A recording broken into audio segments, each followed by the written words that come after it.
आपकी जो लड़ाई होगी वो बीजेपी से होगी, जेडीयू से होगी या फिर इंडिया गठबंधन से अकेले होगी? किसी पार्टी से लड़ाई हमारी नहीं है, हम जनता के लिए लड़ने आए हैं। कौन सी ऐसी रणनीति अलग होगी आपकी कि बिहार की जनता को आप विश्वास दिला पाएंगे कि आम आदमी पार्टी पर भरोसा कीजिए? ये जो जाति धर्म की राजनीति से बिहार की जनता अब उब चुकी है, ये बदलाव चाहती है, इसलिए एक आशा उम्मीद से वो आम आदमी पार्टी और अरविंद केजरीवाल जी के मॉडल को देखती है और स्वागत करती है। आप बिहार में अकेले चुनाव लड़कर इंडिया गठबंधन को तो नुकसान पहुंचाएंगे, आप बीजेपी की बी टीम बनकर काम करेंगे, ये आरोप बहुत गहराई से आप पर लग रहा है। हम किसी दल को बड़ा छोटा करने के लिए या उनको गिराने के लिए काम नहीं करते, हम जनता के हित में जनता को उठाने के लिए काम करते हैं। फ्री बिजली, पानी, शिक्षा, वही आप बिहार में भी उठा रहे हैं, लेकिन इन मुद्दों में ग्रहण लगा है भ्रष्टाचार का। आरोप तो कोई किसी को कभी भी लगा सकता है। नरेंद्र मोदी पे सैकड़ों आरोप हैं। ये भारतीय जनता पार्टी के पास आज शक्ति है, उस शक्ति का दुरुपयोग करके वो अन्य सभी पार्टियों पे अत्याचार कर रही है।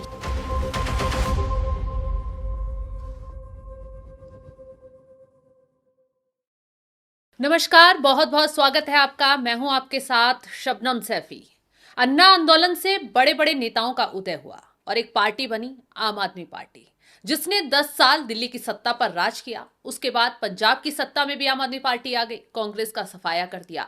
अब धीरे धीरे ये पार्टी कदम आगे बढ़ाती चली गई, राष्ट्रीय पार्टी बन गई और अब आम आदमी पार्टी किस्मत आजमाने जा रही है बिहार चुनाव में। विधानसभा चुनाव है बिहार में, जिसको लेकर आम आदमी पार्टी ने ऐलान कर दिया है कि वो अकेले 243 विधानसभा सीटों पर चुनाव लड़ेगी। ऐसे में चुनौतियां बहुत हैं, क्योंकि वहां पर पहले से जो जमीनी स्तर पर जो पुरानी पार्टियां हैं वो मजबूती के साथ खड़ी हैं, चाहे आरजेडी हो, जेडीयू हो, बीजेपी हो। अब जन स्वराज पार्टी का भी अब इसमें वो चुनाव में उतर चुकी है। तो ऐसे में इसी पर चर्चा करेंगे। बिहार में चुनौतियों के बीच कैसे आम आदमी पार्टी सरवाइव करेगी, क्या एजेंडा रहेगा, क्या मुद्दे रहेंगे और कैसे वो जो जिस इंडिया गठबंधन का हिस्सा हुआ करती थी उससे अलग होकर अकेले चुनाव लड़ पाएगी। तो इसी पर चर्चा के लिए मेरे साथ स्टूडियो में मौजूद हैं आम आदमी पार्टी के प्रदेश अध्यक्ष राकेश कुमार यादव जी। सर, आपका बहुत बहुत स्वागत है।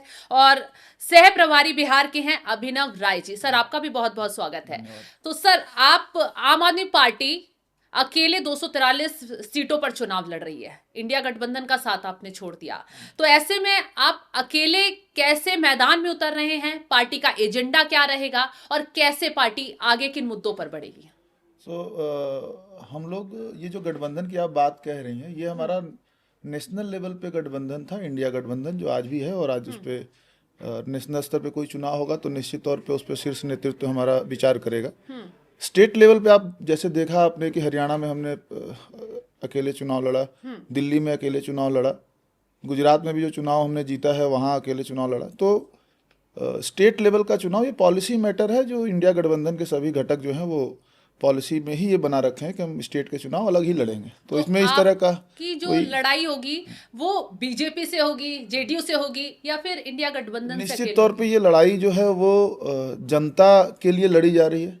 और जनता को जिस तरीके से अरविंद केजरीवाल ने एक मॉडल डेवलप किया 10 साल में दिल्ली के अंदर, उन्होंने एक जनता के टैक्स के पैसों का सही इस्तेमाल करते हुए जनता को बुनियादी सुविधाएं और सेवाएं मुफ्त किया, जैसे बिजली है, पानी है, स्वास्थ्य है, शिक्षा है, दवाई है, जांच है, इलाज है, ऑपरेशन है, महिलाओं की यात्राएं हैं, तीर्थ यात्राएं हैं। तमाम मुद्दों को उन्होंने, योजनाओं को जनता के पैसे के टैक्स के पैसे को इस्तेमाल करके उसको उनको मुफ्त में देने का काम किया। तो इसी तरीके से ये हक बिहार के लोगों को भी मिलना चाहिए, क्योंकि वही टैक्स का पैसा जो यहाँ पे 18%, 28% जीएसटी में लोग दिल्ली के दे रहे हैं, वही बिहार के लोग ही आके दे रहे हैं। तो वही बिहार के लोग वहाँ भी दे रहे हैं, तो उनको भी ये सारी सुविधाएं मुफ्त मिलनी चाहिए। उसी लड़ाई को लेकर के हम लोग बिहार में आए हुए हैं। उसमें किसी पार्टी से लड़ाई हमारी नहीं है, हम जनता के लिए लड़ने आए हैं।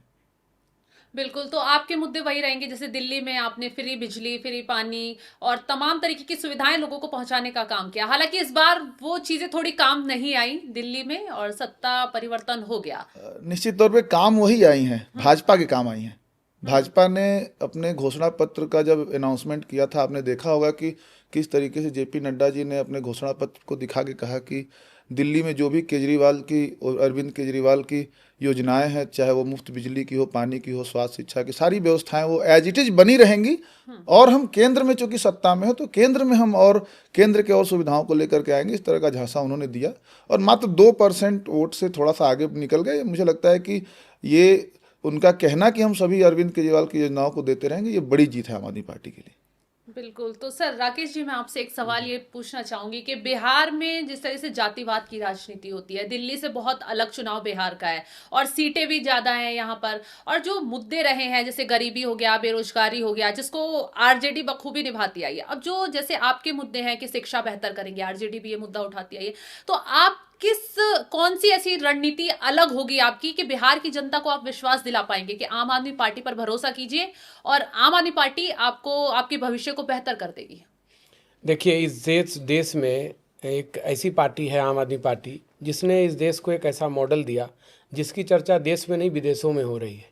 आप देखते होंगे कि अमेरिका के राष्ट्रपति डोनाल्ड ट्रंप की पत्नी जब इंडिया आई तो उन्होंने ये नहीं कहा कि मुझे गुजरात जाना है या महाराष्ट्र जाना है, उन्होंने कहा मुझे दिल्ली में केजरीवाल जी का स्कूल देखना है, क्योंकि विश्व स्तरीय शिक्षा व्यवस्था, स्वास्थ्य व्यवस्था, तमाम जनता के बुनियादी सुविधाओं पे जो अरविंद केजरीवाल जी ने काम किया उसकी चर्चा देश विदेश में हो रही है। और अब बिहार में क्या है कि बिहार के सबसे ज़्यादा लोग दिल्ली में रहते हैं और इसीलिए बिहार के लोग चाहते हैं कि जो मॉडल अरविंद केजरीवाल जी ने दिल्ली और पंजाब में दिया वही सुविधाएं बिहार के लोगों को क्यों नहीं मिलनी चाहिए।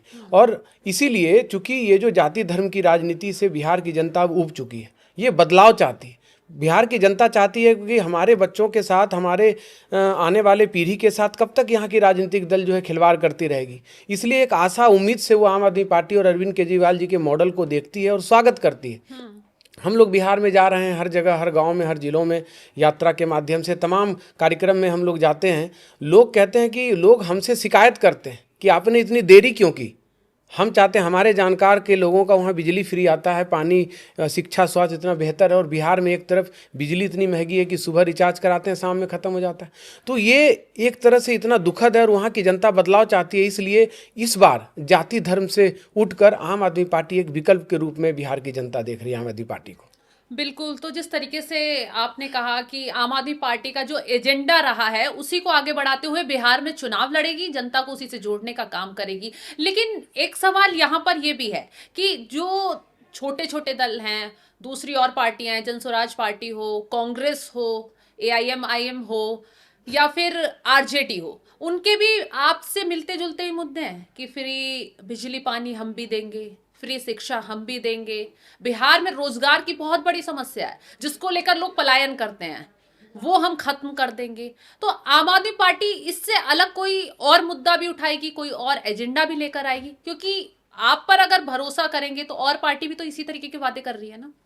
देखिए, अभी जस्ट हमारी बात हो रही थी, आपने देखा कि जिस तरीके से दिल्ली और पंजाब में जो मॉडल दिया, जिसकी चर्चा देश में हो रही थी, और अभी आपने अलग अलग पार्टियों की चर्चा की, चाहे वो आरजेडी हो, बीजेपी हो, लोजपा हो, तमाम जो बिहार के दल हैं, उन्होंने हमारा कॉपी करने की कोशिश तो की है। उन्होंने हमारा जो मॉडल है उसको अपनाने की कोशिश तो की है, लेकिन कहीं कर नहीं पाए। उनके तो कई राज्यों में सरकारें रही, बीजेपी की 22 राज्यों में सरकारें हैं, कहीं उन्होंने बिजली, पानी, शिक्षा, स्वास्थ्य, बुनियादी सुविधाएं देने का काम नहीं किया।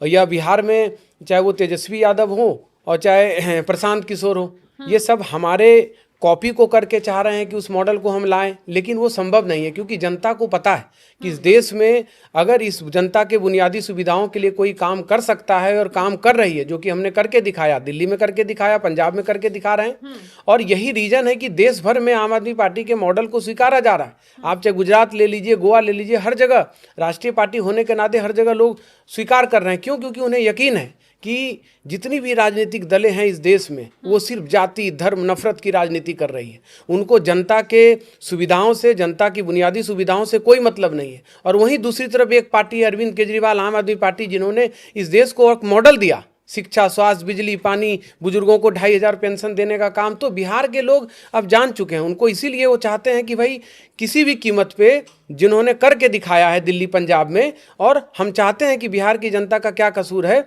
इसलिए बिहार की जनता अब जो है आम आदमी पार्टी के उस मॉडल को स्वीकार कर रही है, और इसीलिए इन सभी दलों में बेचैनी है। यहाँ अभिनव राय जी, मैं आपसे एक सवाल ये करना चाहूंगी कि आम आदमी पार्टी महिलाओं के सशक्तिकरण को लेकर भी बात करती है, महिलाओं की सुरक्षा को लेकर, उन्हें बढ़ावा देने को लेकर।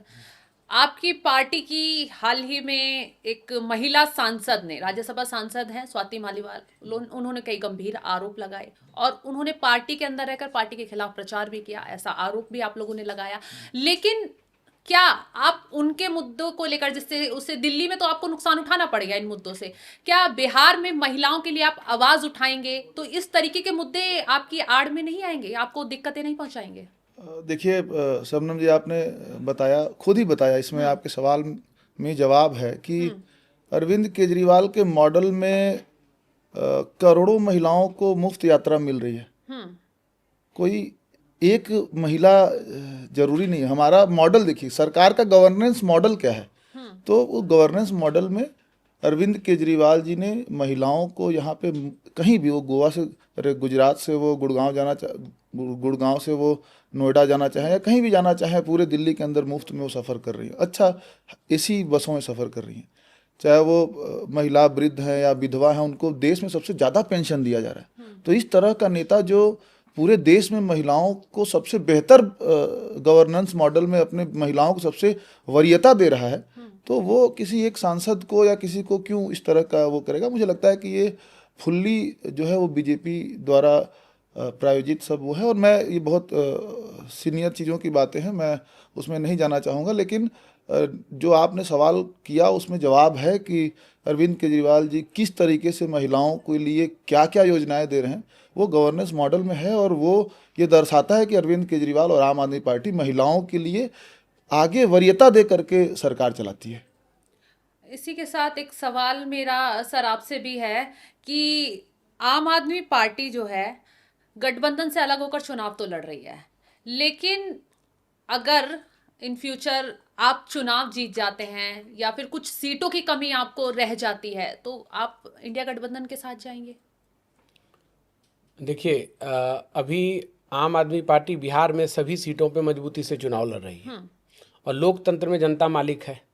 हम लोग अपनी विचारधारा को लेकर बढ़ रहे हैं और जिस तरीके से बिहार में जो जन समर्थन मिल रहा है, स्नेह प्यार मिल रहा है, क्योंकि बिहार में कहीं ना कहीं जो पलायन है, बेरोजगारी है, बाढ़ से ग्रस्त लोग हैं और वहाँ पे जिस तरीके से युवाओं को रोजगार के अभाव में पलायन करना पड़ रहा है, ये सारी चीज़ें बहुत ही विकट स्थिति बिहार में बनी हुई है और इसीलिए आम आदमी पार्टी को लोग उम्मीद से देख रहे हैं। और रही बात गठबंधन की, तो चूंकि आम आदमी पार्टी राष्ट्रीय पार्टी है, हम लोग अकेले चुनाव लड़ रहे हैं और अकेले अपने दम पे बिहार में चुनाव लड़ेंगे और जो भी जनता का आदेश होगा उस पर हम लोग आगे बढ़ेंगे। तो ऐसा क्या रीजन रहा कि आपको अकेले चुनाव लड़ने के लिए उतरना पड़ेगा? आपको पता है कि बिहार में आप पहली बार उतर रहे हैं, उतना आप स्पेस नहीं है, चीजें मैनेज करने में, चुनौतियों से लड़ने में बहुत दिक्कतें आएंगी। ऐसी क्या, मतलब आखिरी पॉइंट पर ऐसा क्या रीजन रहा कि आप अकेले चुनाव की मैदान में उतर रहे हैं?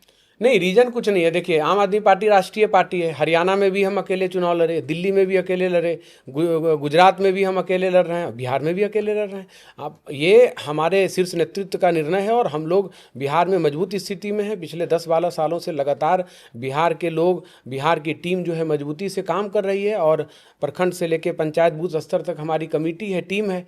और जिस तरीके से अभी हम लोग यात्राओं में जा रहे हैं और जिस तरीके से जन समर्थन मिल रहा है, उससे बिहार में एक विकल्प के रूप में आम आदमी पार्टी उभरी है। और सच्चाई तो ये है कि इस बार बिहार के लोग सिर्फ ये कहते हैं कि भाई कब तक हम पलायन, बेरोजगारी, शिक्षा, स्वास्थ्य की खराब व्यवस्था से जूझते रहेंगे। एक तरफ जब अरविंद केजरीवाल जी इतना बेहतर सुविधाएं, जनता को बुनियादी सुविधाएं दे रहे हैं, तो हमें क्यों नहीं मिलना चाहिए? और इसीलिए जनता, बिहार की जनता पूरी तरीके से आम आदमी पार्टी के साथ खड़ी है।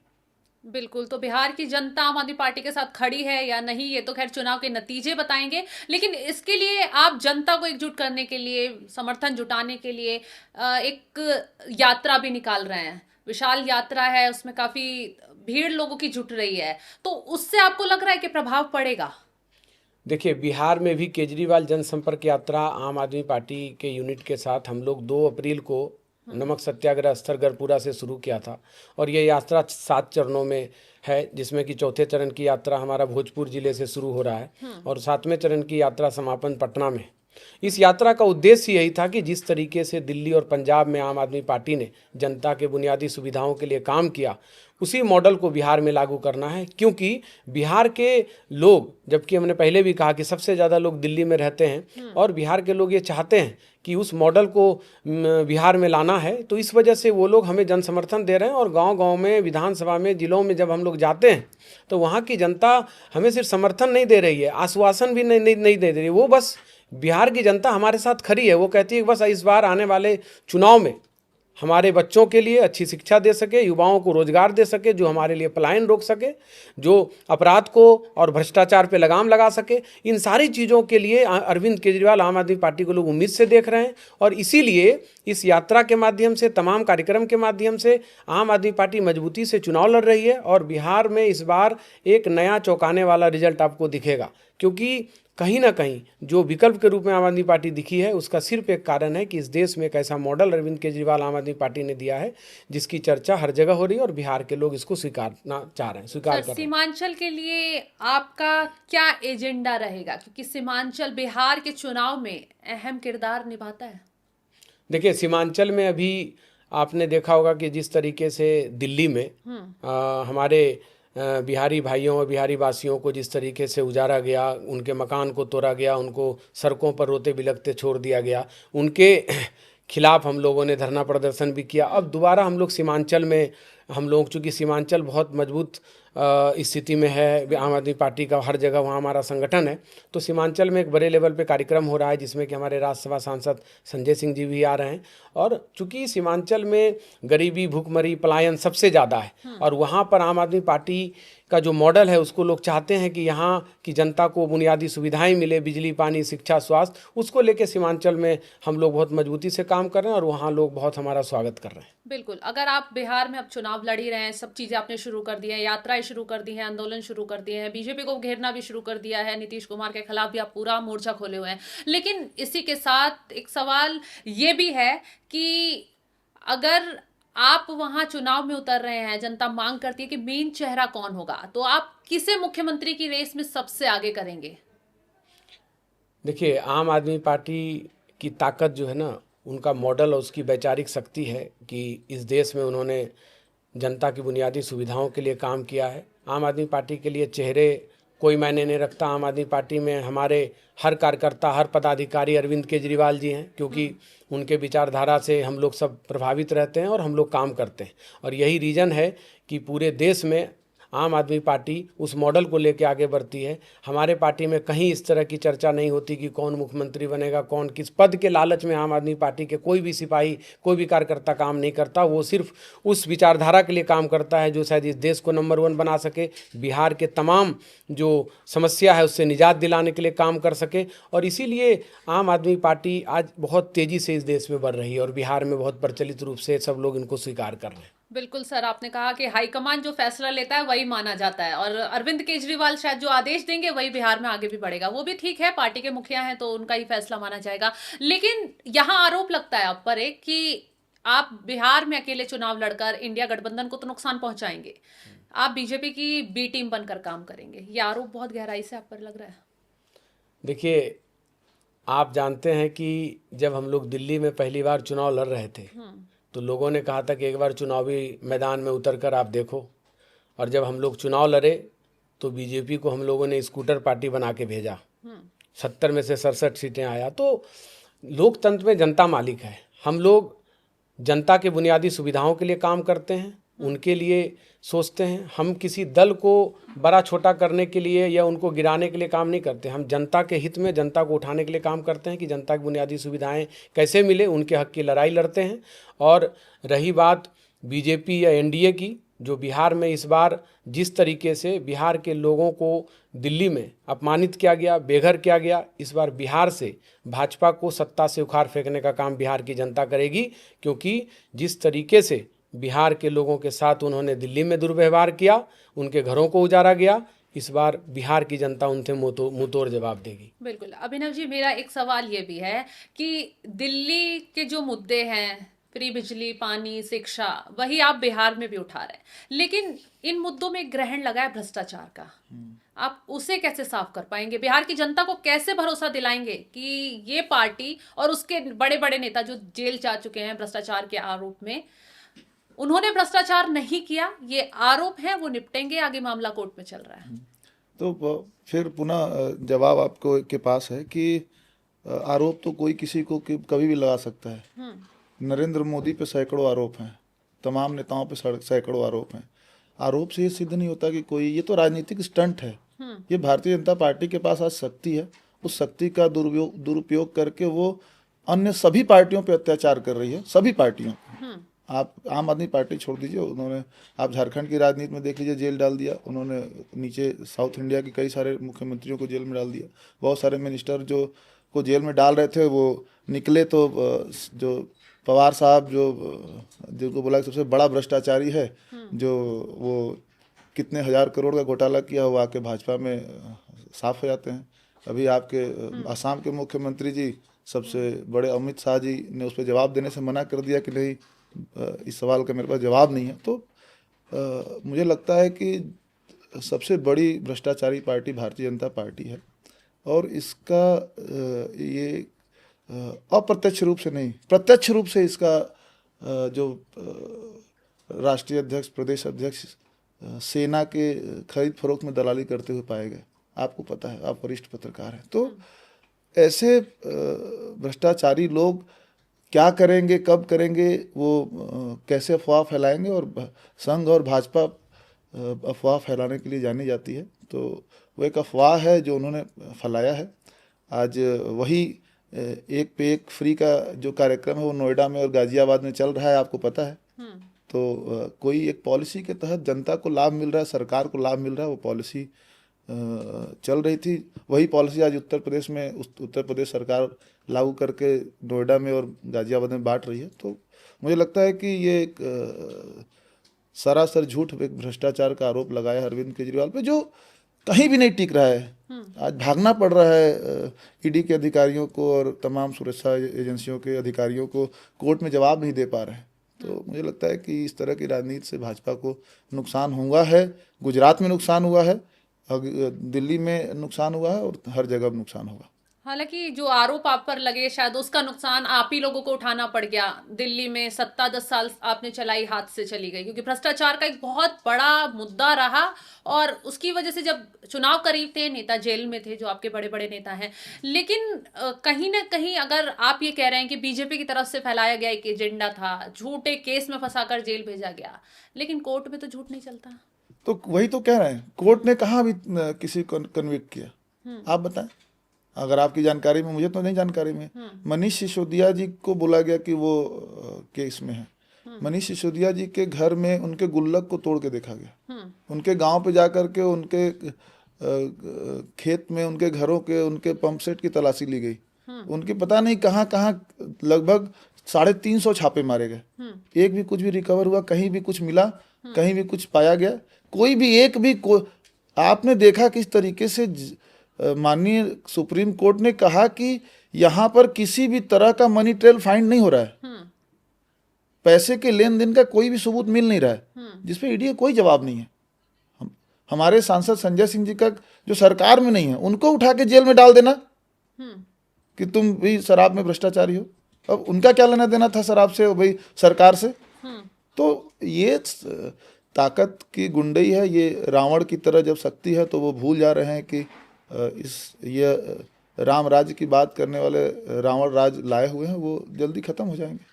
ये आरोप तो कुछ आप पर भी लगता है कि दिल्ली में तो चलिए केंद्र शासित सरकार थी, जब आम आदमी पार्टी की सरकार थी, कि एलजी बीजेपी की तरफ बोलते हैं, ऐसा आप लोग आरोप लगाते थे। लेकिन पंजाब में तो पूरा राज्य आपके हाथ में है, पुलिस भी, सारे विभाग भी।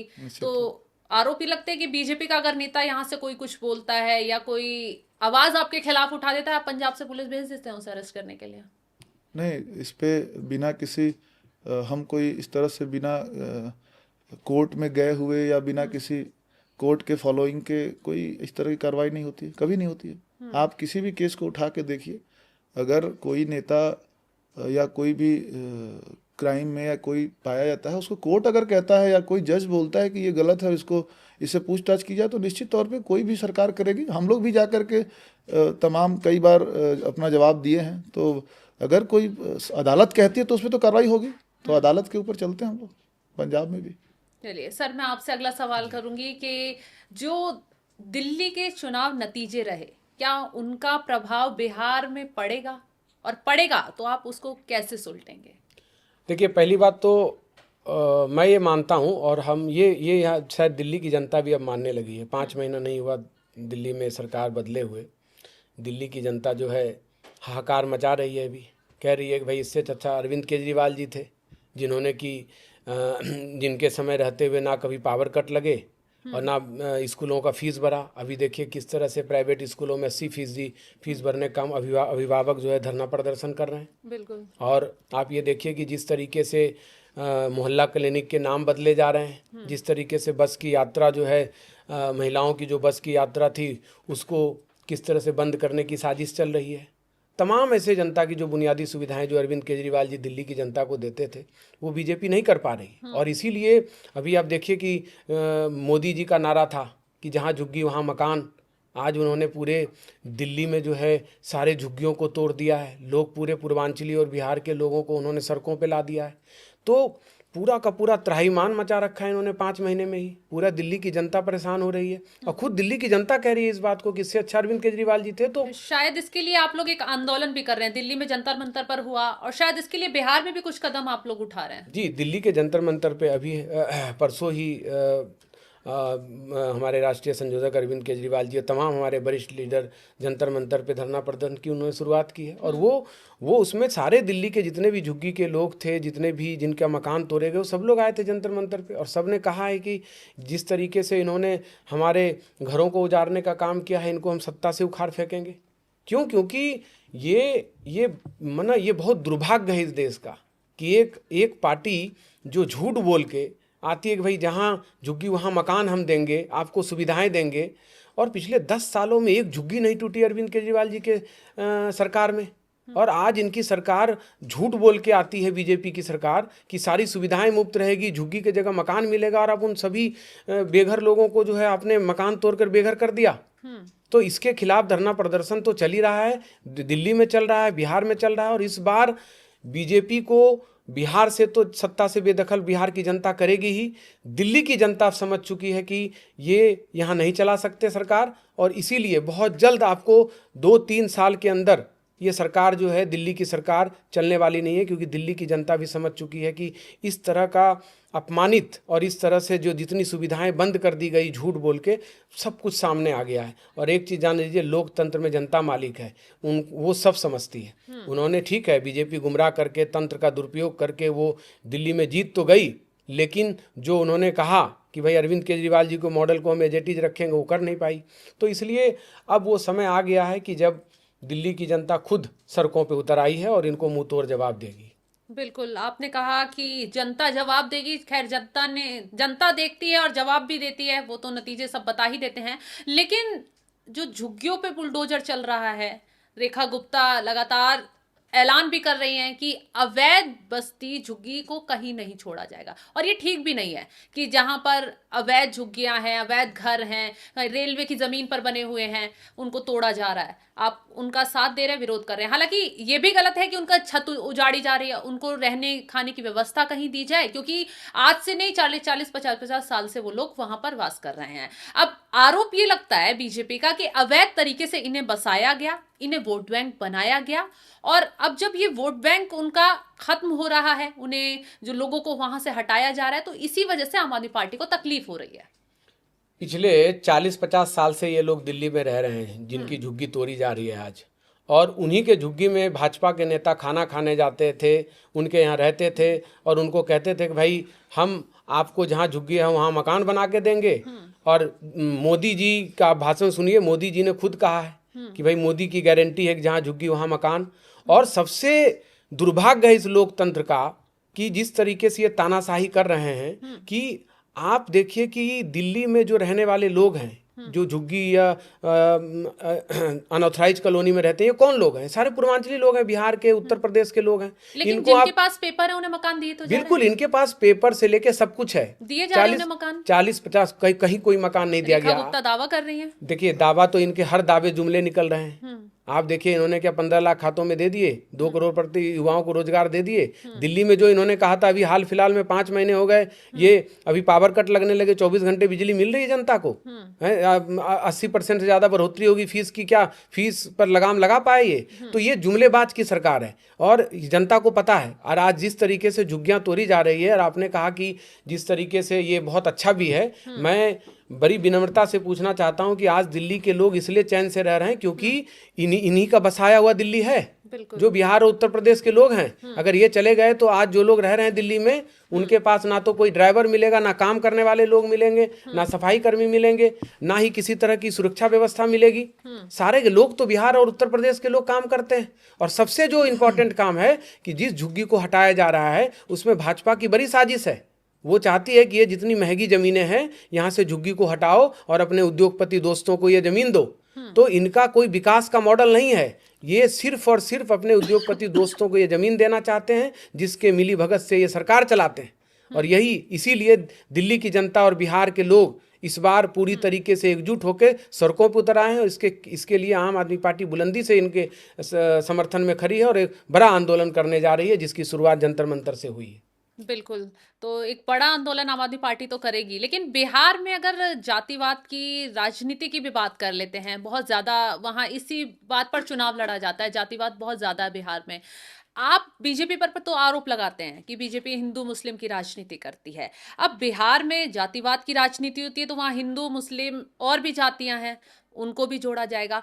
आप बिहार में किस एजेंडे पर वोट मांगेंगे और इस जातिवाद का जो टैग लगा हुआ है उसके खिलाफ लड़ेंगे या फिर उसके साथ ही उसमें मर्ज हो जाएंगे?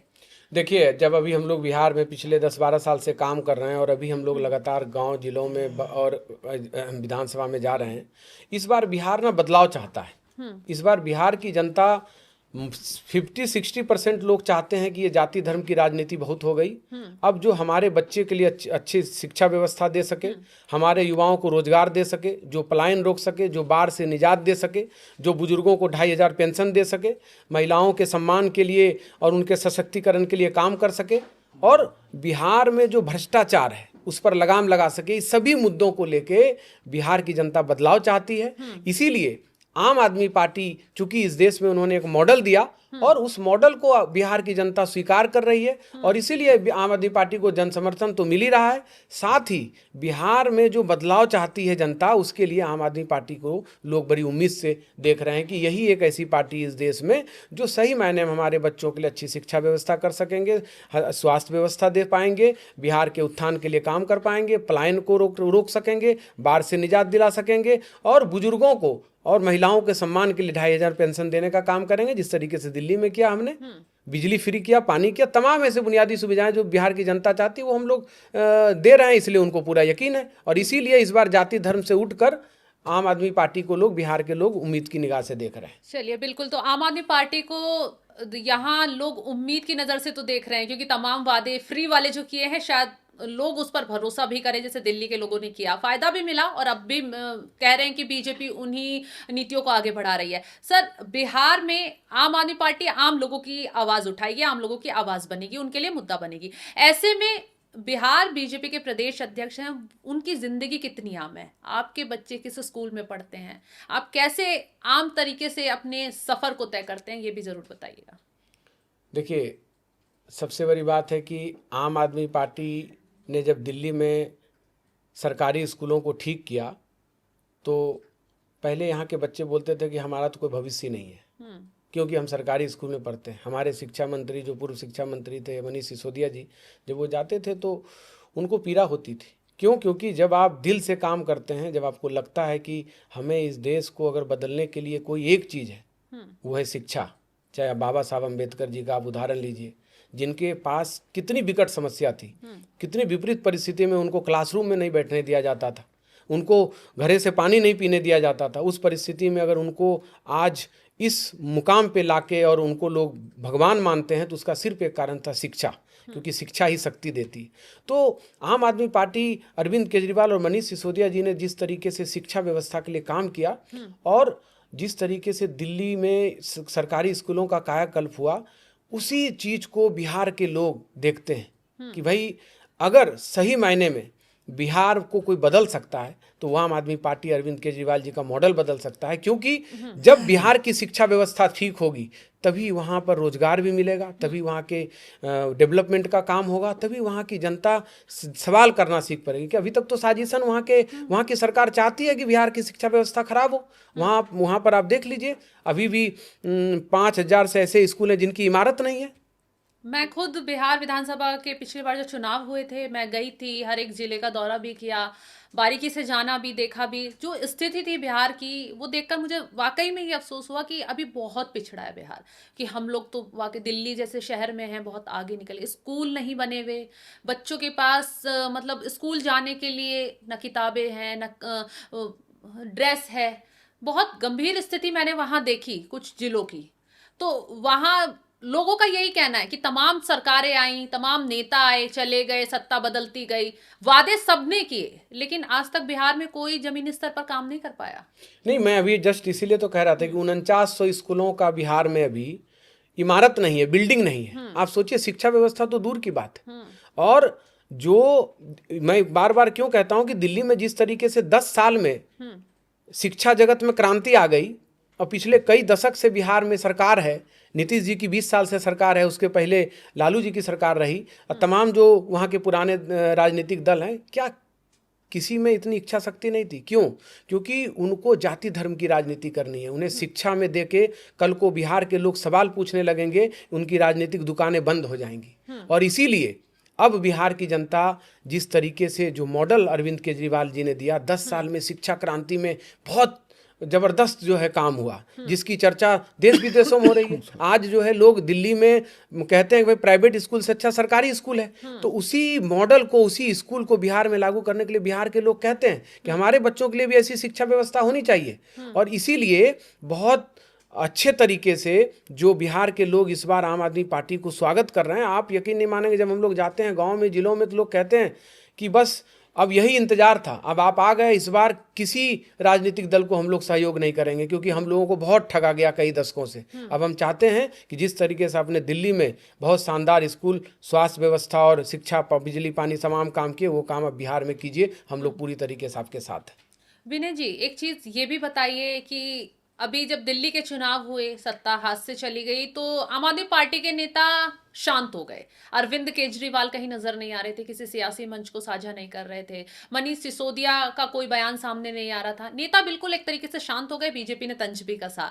लेकिन कहा जा रहा है कि बूस्टअप वहां से मिला जब उपचुनाव में जीत हुई। गुजरात की सीट जीत ली आपने, विसफदर वाली, और उसके बाद वेस्ट लुधियाना की सीट भी जीत ली। क्या इसी से आम आदमी पार्टी को कॉन्फिडेंस आ गया कि हाँ, जब हम उपचुनाव जीत सकते हैं तो बिहार का चुनाव भी जीत सकते हैं?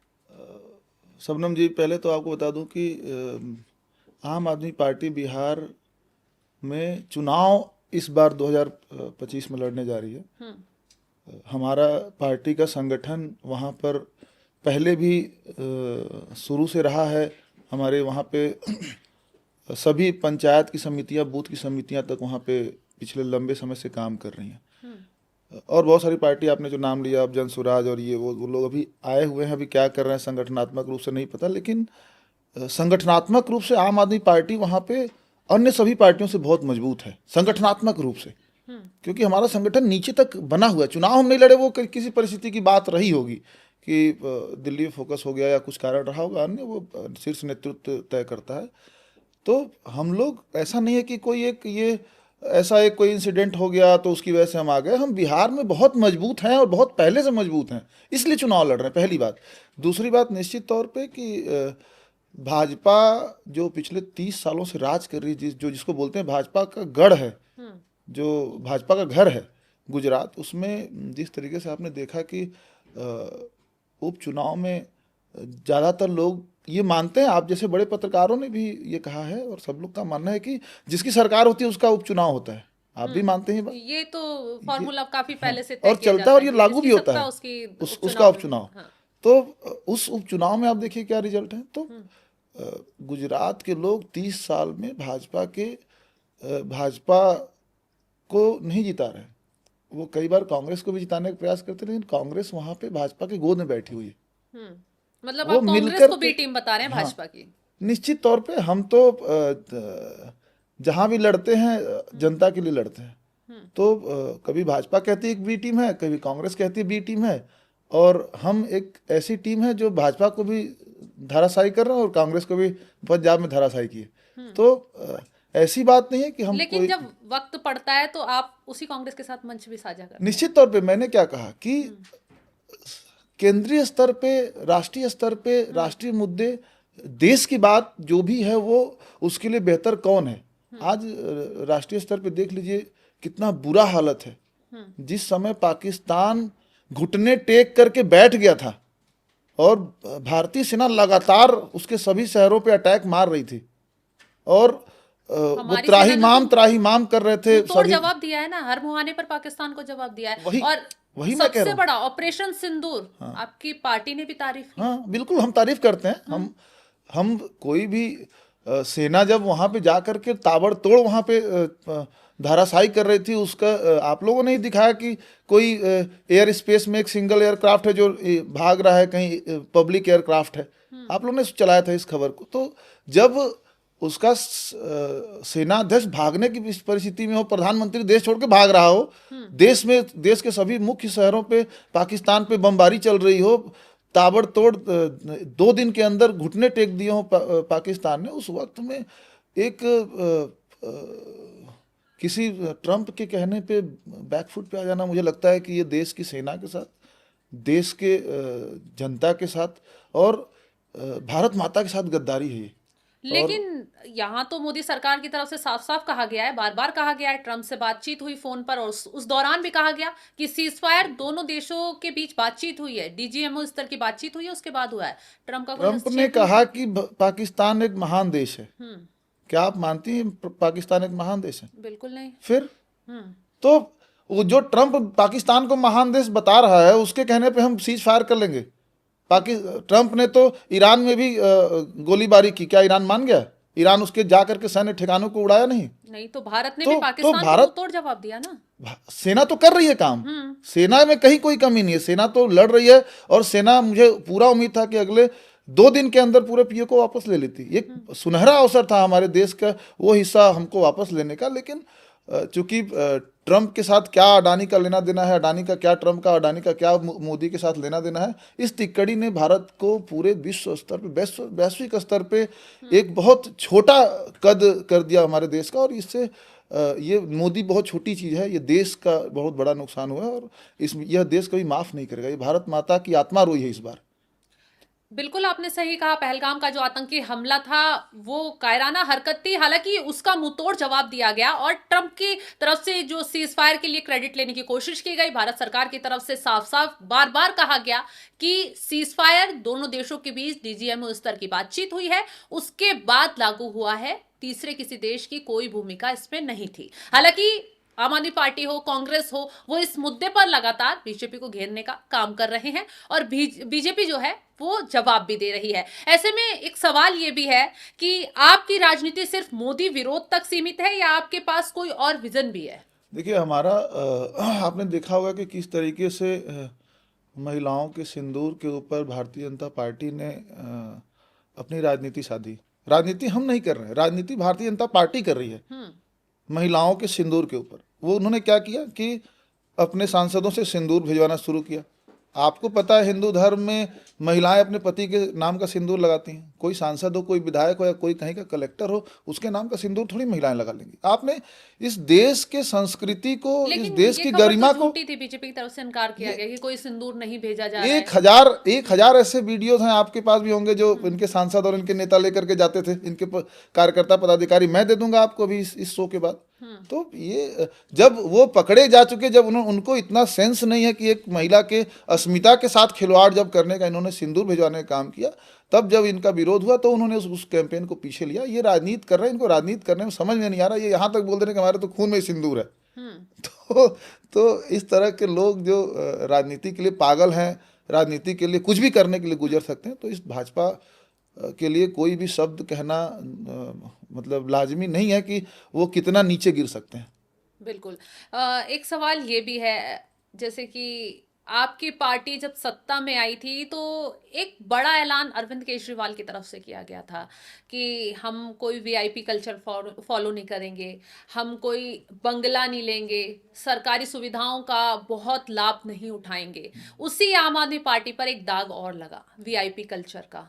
जब नेताजी निकलते हैं, वो मुखिया जब निकलते हैं, बड़े आपकी पार्टी के बड़े बड़े नेता जब निकलते हैं, पूरा काफिला साथ में जाता है।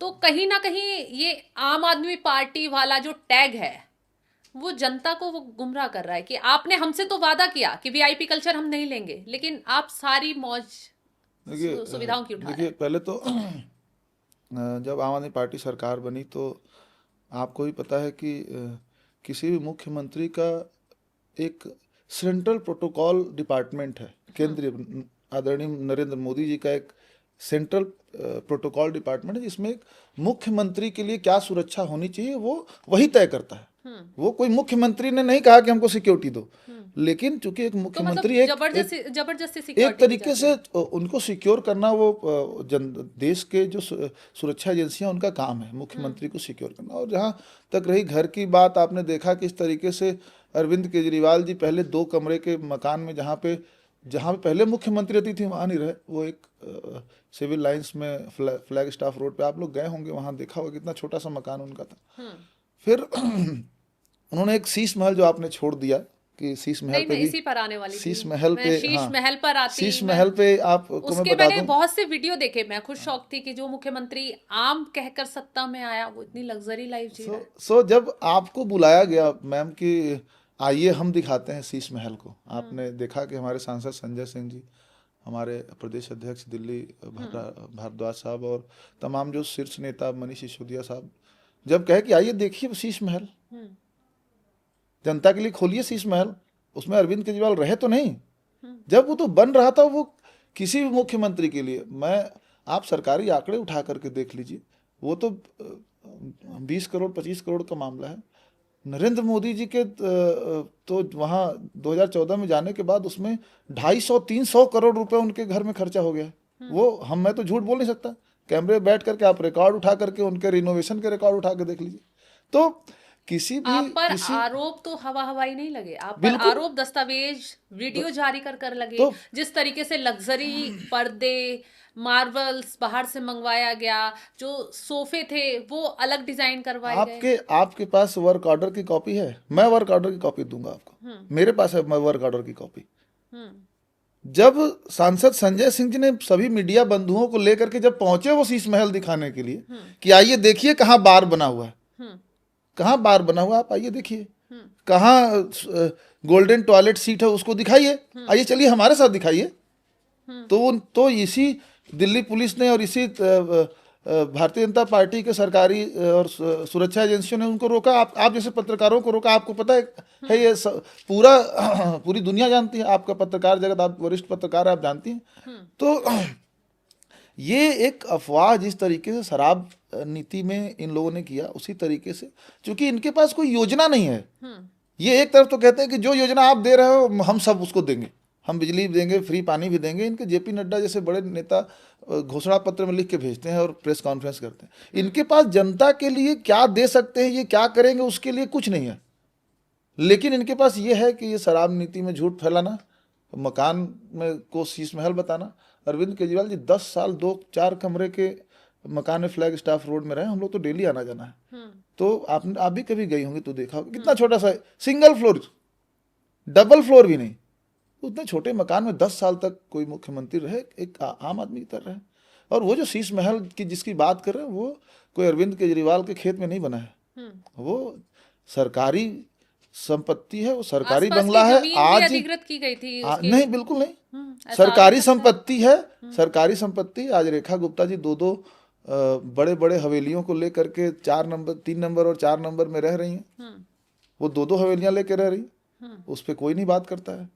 हमारे नेता एक दिन भी नहीं रहे, वो सिर्फ एक मुख्यमंत्री के लिए जो मकान उनका टूटा फूटा जो टूट चुका था 10 साल जिसमें वो रहे, उसको रिनोवेट करके या कोई दूसरा मकान कहीं बनाया गया, मुख्यमंत्री आवास के नाम पे उसमें जो अरविंद केजरीवाल कभी नहीं रहे, जिसको अफवाह फैलाया गया कि इस पे गोल्डन सीट लग रही है, वो क्या अरविंद केजरीवाल जी कहीं लेके जाएंगे उसको? वो उनके खेत में, तो उनके घर उसी में घर में रहते थे ना अपने माता पिता के साथ।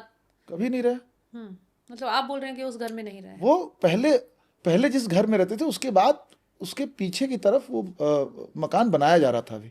तो वो किस लिए बनाया जा रहा था? वो मुख्यमंत्री के लिए बन रहा था ना। वो तो सरकार बना रही थी, वो तो किसी भाई आज मुख्यमंत्री पहले शीला जी जिस मकान में रहे उसमें अरविंद केजरीवाल जी नहीं रहे। वो क्योंकि तो सरकारी दिल्ली में बंगला कोई जिसको अलॉट हो जाए। स्थायी घर नहीं है ना मुख्यमंत्री के हाँ, लिए। तो सरकारी बंगला हो सकता है कल किसी को और को अलॉट हो जाता है, परसों किसी और को अलॉट हो जाएगा। आज जिसमें सांसद लोग रह रहे हैं, किसी को आज है किसी को कल है, जिसमें वो तो एक सरकारी संपत्ति है, उसमें आज कोई है कल कोई रहेगा।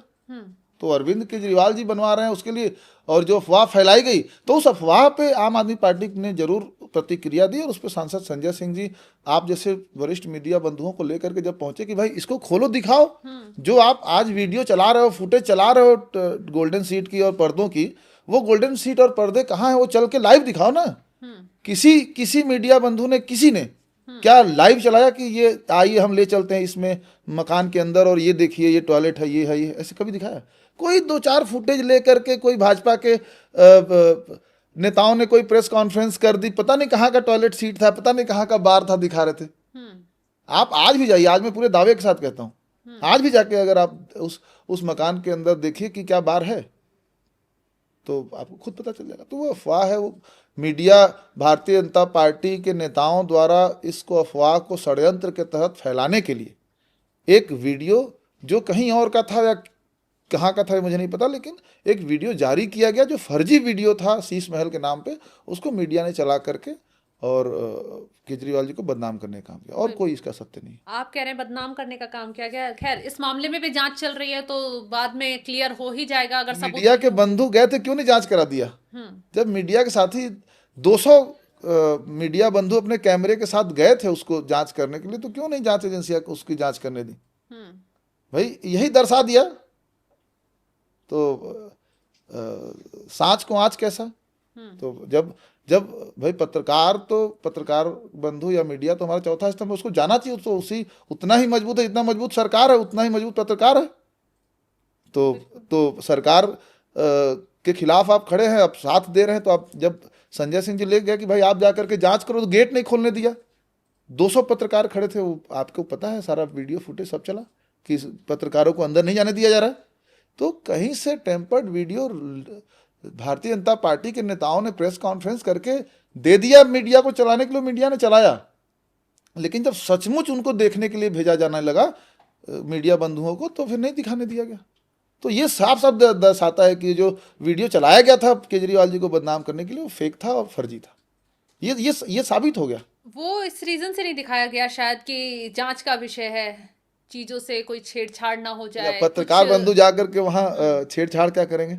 क्या टॉयलेट सीट उखाड़ लाएंगे? अब कुछ चीज जांच का विषय होती है, तो उससे यही होता है ना कि आप ऐसा करिए, जाने नहीं दिया जाता। आप ऐसा करिए, जहाँ 200 कैमरे चल रहे होंगे, 200 कैमरे चल रहे होंगे लाइव, उन कैमरों के सामने कोई मीडिया बंधु, पत्रकार, वरिष्ठ पत्रकार सभी थे, सभी जिम्मेदार लोग थे, जिम्मेदार नागरिक पत्रकार थे, वो उसको छेड़छाड़ कर देंगे? ये तो मुझे नहीं लगता कि आप खुद समझदार हैं, आप इस बात को खुद समझ रही हैं कि ये पूरी तरह से भारतीय जनता पार्टी ने चुनावी एजेंडा के तहत इसको केजरीवाल साहब को बदनाम करने के लिए साजिश रचा था। चलिए, तो खैर जांच चल रही है, उसके बाद साफ ही हो जाएगा कि कौन सही है, कौन गलत है, कौन झूठे आरोप लगा रहा है, जब तक मोदी जी की जांच एजेंसियां जांच करती रहेंगी, तब तक केजरीवाल जी, मतलब आपको न्याय दो प्रणाली है। केजरीवाल जी के सामने अभी उस शीश महल पे जब तक जांच एजेंसियां जब तक जांच करेंगी, तब तक वो शीश महल दिखेगा। जब पत्रकार बंधु उस पर जांच करेंगे, तो वो एक सिंपल मकान दिखेगा। पत्रकारों की जांच पे हमें भरोसा है। पत्रकारों से जांच करा दिया जाए, दूध का दूध पानी का पानी हो जाएगा। चलिए, तो आप पर सिर्फ शीश महल घोटाले का ही आरोप नहीं लगा है। आरोप तो अभी हाल फिलहाल में स्वास्थ्य विभाग का बहुत बड़ा आरोप लगा है कि स्वास्थ्य विभाग की जब अस्पतालों की कुछ बिल्डिंग तैयार की गई, उसमें घोटाले का आरोप लगा। सत्येंद्र जैन और सौरभ भारद्वाज का नाम उसमें शामिल हुआ, और गृह मंत्रालय से जांच भी आगे बढ़ा दी गई है। और जिस शिक्षा नीति को आपने आगे बढ़ाया, विदेशों तक जिस शिक्षा नीति की तारीफ हुई, उस शिक्षा विभाग में भी घोटाले की आंच आ गई है। उसको कैसे कंट्रोल करेंगे, देखिए कैसे आप बिहार तक भुनाएंगे? देखिए मैं कोई बात कहूँ आज इस मंच पे बैठ करके आपके चैनल के माध्यम से, तो हो सकता है मैं भी झूठ बोल दूं। नरेंद्र मोदी जी की केंद्रीय एक संस्था है CAG, hmm. Controller general of India. CAG जो है उसने 5 साल के केजरीवाल शासन के सभी सरकार के अंदर हुए व्यय का एक महालेखा जो होता है, वो महालेखा विभाग सीएजी ने उसका पूरा जांच किया, उस सभी अकाउंटिंग किया उसका, और उसने सीएजी ने अपने रिपोर्ट में कहा, वो रिपोर्ट की कॉपी मैं आपको भेजूंगा, सबको पता है, आपको ही पता है ये बात, मैं कोई अलग से कुछ ऐसा नहीं बता रहा हूँ, आप लोगों ने ही चलाया भी है। सीएजी के रिपोर्ट ने ये कहा कि दिल्ली सरकार के अंदर पिछले सरकारों से 82% तक भ्रष्टाचार में कमी आई है। ये सीएजी कह रहा है, मैं नहीं कह रहा हूं, अरविंद केजरीवाल नहीं कह रहे हैं, हमारे पार्टी का नेता नहीं कह रहे हैं, ये सीएजी कह रहा है। सीएजी कौन है? सीएजी एक केंद्रीय संस्था है जो कि महालेखा विभाग जिसको बोलते हैं, वो सीएजी कह रहा है कि भ्रष्टाचार में कमी आई है। तो उस रिपोर्ट को देखना है हमें। मैं तथ्यात्मक बात कर रहा हूं, अभी कहने को मैं भी कुछ भी कह सकता हूं मुंह उठा के, और एक राजनीतिक बात हो जाएगी, एक चुनावी बात हो जाएगी। देश की जनता को वो सीएजी के रिपोर्ट को देखने की जरूरत है, सभी पत्रकार बंधुओं को देखने की जरूरत है, जिसमें ये कहा गया कि, जिसमें सीएजी ने ये रिपोर्ट में लिखा कि दिल्ली सरकार में पिछले सरकारों से 82% तक की भ्रष्टाचार में कमी आई है, और यह एक मिरेकल की तरह है, अजूबे की तरह है कि इस सरकार ने पिछले 10 साल में अपने जनता को बुनियादी सुविधाएं मुफ्त प्रदान करते हुए अपने राज्य के बजट को 3 गुना किया। यह अजूबे की तरह है, जो किसी राज्य में नहीं हुआ। किसी भी राज्य में 10%, 5% से ज्यादा फंड का मतलब बजट में बढ़ोतरी नहीं होती 5 सालों में, लेकिन दिल्ली में हुआ। क्यों हुआ? क्योंकि अरविंद केजरीवाल जी ने टैक्स पेयर जो व्यापारी थे, यहाँ व्यापारी बंधुओं से बात किया, उनसे मीटिंग किया, चांदनी चौक में जाके किया, करोल बाग में जाके किया, और उन्होंने कहा कि आप किससे परेशान हैं। उन्होंने रेड राज बताया, तमाम चीज़ बताई। अरविंद केजरीवाल जी ने व्यापारियों को रेड राज बंद कर दिया। इस दिल्ली के अंदर पिछले 10 साल से रेड राज नहीं हुआ, किसी भी व्यापारी पर रेड नहीं हुआ। तो व्यापारी अपने खुद से शौक से दिल्ली की उन्नति के लिए, दिल्ली के डेवलपमेंट के लिए उन्होंने अपना टैक्स पे किया। अभी पहले क्या था कि इंस्पेक्टर राज था, रेड राज था, इंस्पेक्टर चोरी करते थे, वो टैक्स चोरी करते थे, कोई वो चोरी कर रहा है, कोई लूट कर रहा है, कोई सरकारी खाते में पैसे नहीं आ रहे हैं, बीच में ब्लैक में उठा रहे हैं, उस तरह से चलता था। तो ये सीएजी की आप रिपोर्ट उठा करके देखिए मैम, आप खुद दंग रह जाएंगे कि सीएजी जो मोदी की संस्था, मोदी जी जब प्रधानमंत्री थे उस दौरान की ये बात है। सीएजी ने रिपोर्ट दिया कि भ्रष्टाचार में कमी आई है, और यह एक अजूबे की तरह इस सरकार को देखा जा सकता है कि इसने ये सभी बुनियादी सुविधाएं को देते हुए, मुफ्त करते हुए, जिसका कोई पैसा नहीं लिया महिलाओं से, बस यात्रा का, किस ट्रेन का टिकट का पैसा नहीं लिया, तीर्थ यात्रा का तमाम सुविधाएं जो भी दिया मुफ्त में, बिजली का पैसा नहीं लिया जनता से। तो वो पैसा जो खर्च करके भी वो बढ़ोतरी कर रही है अपने बजट में। बिल्कुल फ्री की जो सुविधाएं थी, हालांकि लोग लाभ अभी भी उठा रहे हैं क्योंकि वो नीति आगे बढ़ी हुई है। कुछ रूल बीजेपी की तरफ से अपने ला दिए गए। इसी के साथ एक सवाल ये भी कि आपने बोला कि आम आदमी पार्टी जब सत्ता में आई, घोटाले जो होते थे उसमें बहुत कमी आई। एक शराब घोटाले का जो आपकी पार्टी पर आरोप लगा, उससे बीजेपी तब मजबूत हो गई जब इस आम नीति जो नई शराब पॉलिसी लेकर आए थे उसको वापस ले लिया। देखिए इस देश में जनता मालिक है। हम जनता के वोट से सरकार चलाते हैं, सरकार बनाते हैं। तो मतलब जनता की बातचीत करके आप ये नीति लेकर आए थे? हमें जनता से बिल्कुल बातचीत करके और सर्वे करके ये नीति बनी थी। जब भारतीय जनता पार्टी, 2 चीजें आप देखिए, यहाँ पे नोएडा में एक शराब की बोतल फ्री बट रही थी। अभी आप हफ्ते 10 दिन पहले की खबर आप लोगों ने चलाया। गाजियाबाद में, नोएडा में, सब जगह उत्तर प्रदेश में बट रहा था। एक पॉलिसी थी जिसके तहत ये था कि उससे जनता को भी लाभ था और कंपनियों को भी और सरकार को भी लाभ था। ये पॉलिसी का मैटर है, तो उस पॉलिसी को लाया गया। लेकिन जब उससे किसी भी तरह का भारतीय जनता पार्टी के लोगों को 4200 करोड़ रुपए का जो कमीशन जाता था शराब की कंपनियों से, वो नहीं मिलने के कारण उन्होंने इस कैंपेन को खड़ा किया।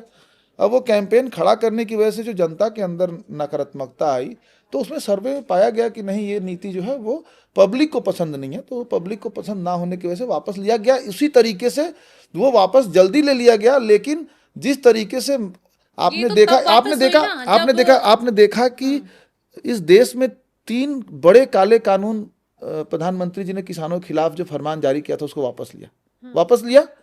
लेकिन उनके वापसी लेने में हमारे 2000 किसानों की आत्महत्या करने की खबर है। 2000 किसान मर गए, उसमें शहीद हो गए। उनके मंत्री ने टेनी, कोई मंत्री थे उत्तर प्रदेश के, उनके बेटे ने किसानों के धरने के ऊपर अपनी गाड़ियां चला दी, कई किसानों की मौत हो गई और वो टूट गया। तो हम ये नहीं कहते कि पॉलिसी गलत सरकार नहीं बना सकती है, लेकिन ये जो पॉलिसी थी ये निश्चित तौर पे मनीष सिसोदिया जी ने जो उसको वापस लिया वो जनता के रेफरेंडम के तहत लिया, क्योंकि वहाँ पे लोगों का ये जो भाजपा ने कैंपेन फैलाया कि ये शराब फ्री मिल रही है, फ्री तो अभी भी मिल रही है। और योगी की सरकार में फ्री जो मिल रही है शराबें, एक बोतल फ्री मिल रही है, तो वो क्राइम नहीं है। तो आप क्यों नहीं उठाते हैं मुद्दा? हम उठाते हैं, लेकिन हम कोई झूठ फैलाने की मशीन नहीं हम, कि हम क्यों, अगर पॉलिसी वाइज कहीं से अगर किसी जनता को अगर कोई लाभ मिल रहा है, कंपनियों को लाभ मिल रहा है, सरकार को लाभ मिल रहा है, तो निश्चित तौर पे वो काम होना चाहिए। लेकिन मनीष सिसोदिया जी इसको लेकर के वापस जनता का जो मत था उस पर काम किए। हम चाहते हैं कि नरेंद्र मोदी जी को भी जो 3 काले कानून थे उनके किसानों को जो मार करके उन्होंने 2 साल बाद वापस लिया, 2 साल सड़कों पे किसान रहे, उसका मुआवजा कौन देगा? जिनके पिता चले गए, जिनके बच्चे डेथ कर गए, उस काले कानून से, इस शराब नीति से एक भी डेथ काउंट नहीं है। लेकिन जिस दिन से ये लागू की गई उसका विरोध तो भरपूर था। मैं क्या कह रहा हूं कि विरोध करना जनता का काम है, उसने किया, हमने वापस लिया, लेकिन हम उससे जनता मरी तो नहीं। लेकिन उसका जवाब कौन देगा जब नरेंद्र मोदी जी के वजह से, जो नरेंद्र मोदी ने मार दिया 2000 लोगों को, मैं पूरी जिम्मेदारी के साथ कहता हूं कि प्रधानमंत्री ने जब अगर 2000 किसानों को मार दिया इस देश के, उसका जवाब कौन देगा? जब उसके बाद उन्होंने वापस ले लिया वो पॉलिसी, क्यों ले लिया? और अगर अच्छी थी तो क्यों नहीं लागू कराया? तो 2000 लोगों को क्यों आत्महत्या करना पड़ा, क्यों सड़क पे कुचलना पड़ा, क्यों पानी में रहना पड़ा, अपना घर द्वार छोड़ करके और बेघर होना पड़ा और मरना पड़ा इसी सिंधु बॉर्डर पे, इसी बॉर्डर पे, यहीं आपके बगल में नोएडा बॉर्डर पे किसानों के ऊपर लाठियाँ चलाई गई। नरेश टिकैत साहब को बंदी बनाया गया, तमाम किसान नेताओं को जेल डाल दिया गया।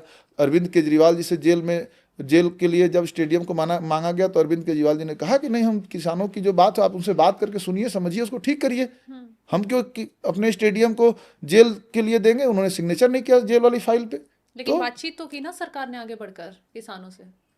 तो किसानों से बातचीत कहाँ की? 2 साल लगता है क्या? हम तो 2 महीने पॉलिसी वापस ले ली। लेकिन आपकी पॉलिसी वापस लेने का तो रीजन था ना, ये घोटाला सामने आ गया, बड़े बड़े नेता जेल पहुंच गए। तब जब पॉलिसी लागू हुई थी तब घोटाला नहीं था, हम तो वापसी ले ही लिए थे। इसमें जो घोटाले की बात कहते हैं, आप जो समझिए क्या कह रही है भारतीय जनता पार्टी और ईडी ये नहीं कह रही कि यहाँ से पैसा लिया गया कहीं, मनी ट्रेल तो कहीं दिख नहीं रहा है। अगर मनी ट्रेल दिखता तो कभी सजा हो गई होती। कोर्ट ये बात कह रही है, जजेज ये बात कह रहे हैं कि मनी ट्रेल नहीं दिख रहा। आप पैसे कहाँ से आया, कहाँ बता रहे हो कि भाई ए ने पैसा दिया तो बी को मिला, बी ने फिर पैसा लिया, ये कहीं दिख नहीं रहा है इसमें। तो उसमें साबित हो नहीं पा रहा है। 2 साल से 3 साल से एक ही बात कह रही है, तो वो अफवाह है पूरी तरह से। और मनी ट्रेल कहीं होता और वो होता तो निश्चित तौर पे जजेज हैं, वो सुप्रीम कोर्ट है, उस पर कार्रवाई करती। तो ये झूठा अफवाह जिस तरीके से भारतीय जनता पार्टी दिल्ली चुनाव के लिए उन्होंने लगाया था, वो कुछ सफल हो गए, 1% 2% वोट लेकर के, उनका वही था और उसमें बोला कुछ नहीं। चलिए, तो अंत में राकेश जी, आप बिहार की जनता के लिए क्या संदेश देना चाहेंगे? क्योंकि तमाम आरोप पार्टी पर लगे हुए हैं, इन आरोपों को वहां कैसे साबित करेंगे और जनता को कैसे भरोसा दिलाएंगे कि जैसे हमने दिल्ली में राज किया, फ्री शिक्षा, फ्री बिजली, फ्री पानी, वो योजनाएं यहाँ लागू करेंगे? और कितना, मतलब वहां तो इतना आसान नहीं है इन योजनाओं पर खरे उतरना, इन्हें जल्दी लागू करना। और अगर इन फ्यूचर आपको महागठबंधन का साथ या इंडिया गठबंधन का साथ लेना पड़ गया तो आप लेंगे क्या नहीं लेंगे? आपकी आगे की रणनीति क्या होगी? आप चलते चलते इसमें आप पूरा चीज बताइए। देखिए, आम आदमी पार्टी बिहार में अकेले अपने दम पे मजबूती से चुनाव लड़ रही है 243 सीटों पे। और रही गठबंधन की बात, तो अभी शीर्ष नेतृत्व की तरफ से हम लोगों को ये आदेश है कि आम आदमी पार्टी अकेले मजबूती से बिहार के सभी सीटों पे चुनाव लड़ेगी विधानसभा का। मतलब आप गठबंधन करने के मूड में नहीं है अभी? नहीं, और गठबंधन होना या ना होना ये सब शीर्ष नेतृत्व तय करेंगे। और अभी जो हम लोगों को निर्देश है, हम लोग मजबूती से सभी 243 सीटों पे चुनाव की तैयारी कर रहे हैं। और जहाँ तक बात है कि बिहार में आम आदमी पार्टी किन मुद्दों को लेकर उतरेगी और कैसे बिहार में आम आदमी पार्टी मजबूती से चुनाव लड़ रही है या कैसे लड़ेगी, इसके लिए बिहार की जनता खुद आगे आके इस बात को कह रही है कि एक तरफ बिहार में जहाँ पलायन है, बेरोजगारी है, एक तरफ जब शिक्षा स्वास्थ्य की व्यवस्था खराब है, महिलाओं बुजुर्गों को वहाँ पर जिस तरीके से 400 पेंशन, अभी उन्होंने हमारे मॉडल को सोचा कि चुनाव का समय है तो 1100 करने की बात कही है। और अभी आप देख रहे हैं जिस तरीके से किसान नौजवान की हालत वहाँ पर किस तरह से बद से बदतर हो गई है। इन तमाम मुद्दों को आम आदमी पार्टी मजबूती से उठा रही है।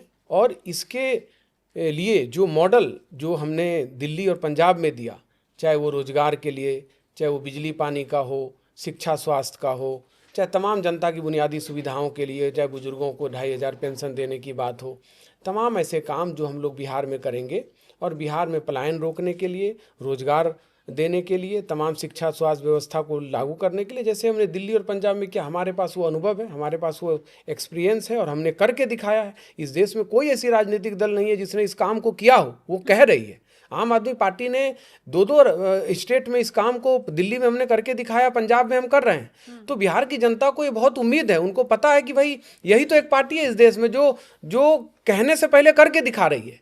आज हम बिहार में चुनाव लड़ने जा रहे हैं तो बिहार की जनता को ये पता है कि ये दिल्ली में इन्होंने बेहतर जनहित के काम किए, पंजाब में आज मोहल्ला क्लिनिक हो, चाहे वहाँ पे रोजगार देने की बात हो, चाहे वहाँ युवाओं को नशा मुक्ति के लिए अभियान चलाने की बात हो, तमाम ऐसे काम जो कर रहे हैं उसकी वो बिहार की जनता जानती है। और इसीलिए बिहार की जनता सीधे तौर पे आम आदमी पार्टी को एक उम्मीद की निगाह से देख रही है कि भाई यही एक ऐसी पार्टी है जिसने करके दिखाया और बिहार में भी हमारे लिए, हमारे नौजवान के लिए रोजगार दे सके, हमारे बुजुर्गों और महिलाओं को 2500 पेंशन देने का काम कर सकेंगे, ये जिस तरीके से हमने दिल्ली में दिया। और जिस तरीके से शिक्षा स्वास्थ्य व्यवस्था के तमाम बुनियादी सुविधाएं जो हमने दिल्ली और पंजाब में दिया, उस मॉडल को बिहार में लागू करने के लिए बिहार की जनता चाहती है। और इसी मुद्दे को लेकर हम लोग मजबूती से बिहार में उतर रहे हैं और बहुत जन समर्थन मिल रहा है, सबका सहयोग और प्यार मिल रहा है। और 100% इस बार बिहार में, क्योंकि बिहार क्रांतिकारी की धरती है, बिहार जानती है कि जिस तरीके से पिछले कई दशक से बिहार के लोगों को गुमराह किया गया, अब एक ऐसी पार्टी आई है जिसने इस देश में एक ऐसा मॉडल दिया जिसकी चर्चा सभी जगह हो रही है, बिहार के हर गांव-गांव में चर्चा है। और सब लोग चाहते हैं भाई अब कब तक इस ये जो डेली जाति धर्म और इस तरह के गुमराह करने वाली राजनीति में हम रहेंगे। हमारे बच्चों को अगर अच्छी शिक्षा अरविंद केजरीवाल दे सकते हैं, अच्छा स्वास्थ्य, बुजुर्गों को 2500 पेंशन, तमाम बुनियादी सुविधाएं, तो हम अरविंद केजरीवाल आम आदमी पार्टी को मौका देंगे। और बिहार की जनता शायद इसलिए हम लोगों को जन समर्थन दे रही है और एक उम्मीद की निगाह से देख रही है। इसमें एक चीज ऐड करना चाहेंगे कि आपने कहा गठबंधन की बात, तो गठबंधन तो शीर्ष नेतृत्व तय करेगा कि क्या रहेगा, बाद में जो भी रहेगा वो शीर्ष नेतृत्व का काम है। मतलब आने वाले वक्त में स्थिति बदल सकती है। वो शीर्ष नेतृत्व का काम है, वो हमारा काम नहीं है। मैं आपको जो बताना चाहता हूँ कि आज जो बिहार में सभी जाति धर्म के लोग अपना सरकार बना चला रहे हैं, आज चाहे भाजपा हो वो भी सरकार में है, कांग्रेस हो वो भी सरकार में थी, जदयू है वो भी सरकार में है, राजद थी वो भी सरकार में थी, सब सरकार में रहे। पिछले 15-20 साल से नूरा कुश्ती चल रही है इनकी आपस में, सभी सरकार में रह रहे हैं, कभी नहीं रह रहे। ये इनके अंदर वो क्षमता नहीं है कि ये कर सकें। अगर क्षमता होती तो 20 साल लालू जी रह लिए, 20 साल नीतीश जी रह लिए, कर लिए होते। ये कांग्रेस भाजपा भी रह ली सब। इनके अंदर वो मादा नहीं है कि वो कर सकें, पहली बात। दूसरी बात ये कि जो चुनाव की बात आप कह रहे हैं कि हम घुस जा रहे हैं वो डिस्टर्ब करने के लिए, तो महागठबंधन से हमें कोई लेना देना नहीं है, या नीतीश जी से, या सॉरी तेजस्वी से हमारा कोई न बैर है न कोई वो है। उनसे खुद हो ही नहीं पा रहा है। 20 साल हो गया, क्यों नहीं हो पा रहा है भाई? हटा लिए होते अभी। 20 साल हो गया ना तेजस्वी जी को, लालू जी को लगे हुए, तो हटा लिए होते, हम नहीं आते, शायद नहीं आते। हमारी वजह से उनका कोई नुकसान नहीं, वो ऑलरेडी अपना नुकसान 20 साल से कर ही रहे हैं, तेजस्वी जी या लालू जी, तो हमारी वजह से उनको कोई नुकसान नहीं है। मतलब आप ये कह रहे हैं कि आप बी टीम नहीं है, आप नुकसान नहीं वो पहुंचाएंगे। वो तेजस्वी और लालू जी अपना नुकसान 20 साल से खुद कर रहे हैं, और 20 साल एक लंबा समय होता है। 20 साल में अगर आप नहीं हटा पाए तो आप क्या हटा लोगे, पहली बात। दूसरी बात ये कि जो अरविंद केजरीवाल का मॉडल है उसमें कोई जाति धर्म नहीं है कि ये अगड़ा है तो इसको ये मिलेगा, पिछड़ा है तो ये मिलेगा, यादव जी हैं तो ये मिलेगा, पटेल साहब हैं तो ये मिलेगा, कोई पंडित जी हैं तो ये मिलेगा, कोई दलित है, कोई सवर्ण है, कोई हिंदू है, कोई मुस्लिम है तो उसकी बिजली फ्री होगी, उसकी पानी फ्री होगा, ऐसा नहीं है। बिजली फ्री हुई तो 72% लोगों को फ्री है दिल्ली में। आज इस देश के राजधानी में जिसका अपना बिजली का उत्पादन नहीं है, उस राज्य में जनता को 100 में से 72 लोगों को, 100 में से 72 लोगों को, रिकॉर्ड आप करिए, 100 में से 72 लोगों के घर बिजली के बिल नहीं आते हैं। उसमें सभी जाति धर्म के हैं, सभी अगड़ा पिछड़ा, हिंदू मुस्लिम, सभी जाति सभी धर्म के लोग। बच्चे पढ़ते हैं स्कूल में तो सभी जाति धर्म के पढ़ते हैं, सभी मुफ्त में पढ़ते हैं, सभी एसी में पढ़ते हैं, सभी के पास प्रोजेक्टर, सभी के पास लैपटॉप, सभी के विश्व स्तरीय सुविधाएं और स्विमिंग पूल हैं सभी स्कूलों में, सभी जाति धर्म के बच्चों के लिए। तो मुझे लगता है कि इसी तरह से सुविधा चाहे वो महिलाओं को मिलती है तो महिला का ये नहीं देखा जाता है कि ये किस जाति से किस धर्म से, सबको मुफ्त में बस मिलती है, एसी बस मिलती है, साइलेंट बस मिलती है, बैटरी वाली बस मिलती है। तो मुझे लगता है कि बिहार की जनता इस बात को समझेगी और समझ रही है कि ये जाति धर्म में हमको उलझाना चाहते हैं, और सभी जाति धर्म के लोग, जो लोग मुफ्त बिजली पाना चाहते हैं वो हमारे वोटर हैं। हमारा किसी जाति धर्म का कोई वोट नहीं है। हमारा जो मुफ्त बिजली पाना चाहता है वो वोट हमारा है, जो मुफ्त पानी पाना चाहता है वो वोट हमारा है, जो मुफ्त शिक्षा पाना चाहता है वो वोट हमारा है, जो मुफ्त चिकित्सा पाना चाहता है वो वोट हमारा है, जो मुफ्त यात्रा में महिलाओं का चाहता है वो वोट हमारा है, जो मुफ्त तीर्थ यात्रा चाहता है, जो रोजगार चाहता है, जो बुजुर्गों का पेंशन चाहता है 2,500, वो सारे वोटर्स हमारे हैं, आम आदमी पार्टी के हैं। और आम आदमी पार्टी इस बार जो बिहार में उतरी है, हमें आम आदमी पार्टी तो जो अपने स्तर पे कैंपेन कर रही है मैम, वो कैंपेन चल ही रहा है, लेकिन आपको मैं एक बहुत इंटरनल बात बता रहा हूँ कि जो भारतीय जनता पार्टी ने बिहारी भाइयों का जो यहाँ मकान दुकान तोड़ा है, आज दिल्ली में 2 करोड़ में से 1 करोड़ बिहारी लोग हैं, आपको पता है पूर्वांचल के लोग हैं 50%। वो हमारे 1 करोड़ लोग प्रचारक हैं। आज वो बिहार से निकल करके आए। बिहार में कोई ऐसा गांव नहीं है जहां से 10, 20, 50 लोग दिल्ली में नहीं रहते हैं। आज उनके साथ जो अत्याचार और जो उनके ऊपर जो अत्याचार हो रहा है, जो उनके दुकानों को मकानों को तोड़ा जा रहा है, ये सब लोग जाकर के बिहार चुनाव में आम आदमी पार्टी का प्रचार करने वाले हैं, और ये सब लोग बताने वाले हैं, दिल्ली से जाके करेंगे और अभी भी करना शुरू कर दिया। हम लोग जाते हैं तो बिहार के लोग बोलते हैं, हमारे फूफा जी का फ़ोन आया था, वो दिल्ली में रहते हैं, उनका ऐसे पावर कट लगने लगा, ये हो गया वो हो गया, आप लोग तो बिजली फ्री देते थे, अब तो ख़त्म हो गया, ये हो गया। तो हमको बिहार में जाके भी किसी को बताना नहीं है, वो सबको पता है वहाँ कि सब दिल्ली में फ्री दिए थे, यहाँ भी आ जाएंगे दे देंगे फ्री। बिलीव है उनको और वो चाहते भी हैं। और हमारे प्रचारक जो बिहार के लोग, दिल्ली में जिनके साथ अत्याचार हुआ, जो लोग बिहार से आकर के यहाँ रह रहे हैं, वो सब लोग हैं। और वो सभी बिहारी लोग, वो 50% बिहारी अगर यहाँ मिल करके 3 बार प्रचंड बहुमत से सरकार बना सकते हैं अरविंद केजरीवाल की, तो मुझे लगता है कि बिहार में 100% बिहारी हैं, वो और प्रचंड बहुमत से सरकार बनाएंगे आम आदमी पार्टी। चलिए सर, राकेश सर आपका भी हमारे साथ जुड़ने के लिए बहुत बहुत स्वागत है, और अभिनव सर आपका भी बहुत बहुत स्वागत है। शबनम जी, बहुत अच्छा लगा आपसे बात करके। आपके सभी दर्शकों को मेरा प्रणाम, बहुत धन्यवाद आपका। बिल्कुल। तो बिहार में आम आदमी पार्टी के क्या मुद्दे रहेंगे, किस मुद्दों के साथ बिहार में चुनाव लड़ने के लिए आम आदमी पार्टी उतर रही है, जो दिल्ली का फ्री मॉडल था वही अब बिहार में आम आदमी पार्टी लेकर जा रही है, जनता को बताएगी कि कैसे शिक्षा बेहतर करेगी, कैसे वहां की बिजली बेहतर करेगी, वहां रोजगार बेहतर करेगी, पलायन की समस्या को रोकेगी। तमाम मुद्दे आम आदमी पार्टी बिहार चुनाव में जाकर उठा रही है, और इसके लिए यात्राएं निकाली जा रही हैं, रैलियां की जा रही हैं। अब इसका कितना फायदा बिहार की जनता आम आदमी पार्टी को देती है, कितना भरोसा अरविंद केजरीवाल पर, उनके बड़े बड़े नेताओं पर जताती है, कौन आम आदमी पार्टी की तरफ से मुख्यमंत्री होगा, अब ये तो बिहार का जब चुनाव चुनाव होगा उसके बाद ही तय हो पाएगा कि जनता का जो भार है वो किस तरफ जाता है। फिलहाल